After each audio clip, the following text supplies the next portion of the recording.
The effects range from lighting and bloom, screen lens flare effects, particle systems that include stuff like fog, haze, steam, smoke, fire, explosions, blood, weapon effects, and a UI. We really wanted to generate the feeling of dread and darkness and even the kind of eerie creepiness in some of the hallways with shadowing. A lot of what we try to do is generate more of a filmic experience and a cinematic experience for the player. We're all big fans of traditional filmmaking techniques like grain, post-processing, a lot of glitchiness, which ties a lot of making the player feel uneasy almost all the time. UI is user interface, and it's every way the user interacts with the game. So you have what we call the front end, which are the menus that you see at the beginning of the game. And then when you get into the game, what's really particular in Dead Space, you also have all these dynamic interfaces within the environment. Prior to this game, a lot of UI lives in screen space. All our game elements live in-world, but also function as approximations of fictional UI. It's not just there for the player, it's also there for the character in the game. One of the things that Ian was really pushing for was a very broken future, like where everything felt depleted. And so even though it's a very futuristic look at UI, we had to make sure that it felt a little broken. So everything was a little bit flickery and everything was a little bit more janky than most UI. The feeling that maybe at some point it might break down was important. Le concept vraiment pour les interfaces de Dead Space, c'est qu'on voulait avoir l'impression d'être dans le cerveau de Isaac. On voulait vraiment se promener avec les neurones et tout ça. On voit un peu d'activité électrique. And you see marker elements and like unitology code and messages in there. Et au fur et à mesure qu'on avance dans le jeu, on se rend compte que, en fait, il y a quelque chose de très étrange qui se passe dans le cerveau d'Isaac.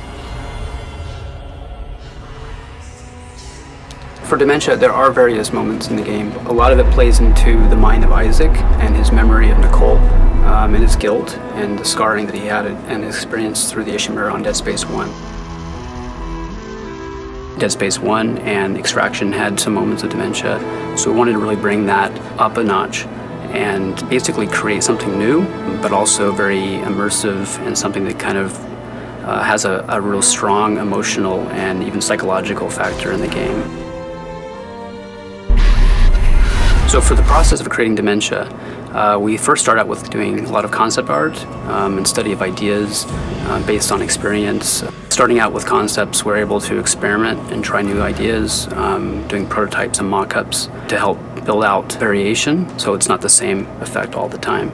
Part of the inspiration came originally from 8mm damaged film, black and white, a lot of grain, a lot of light bleed, as well as any kind of artifacts, noise and dust and tears.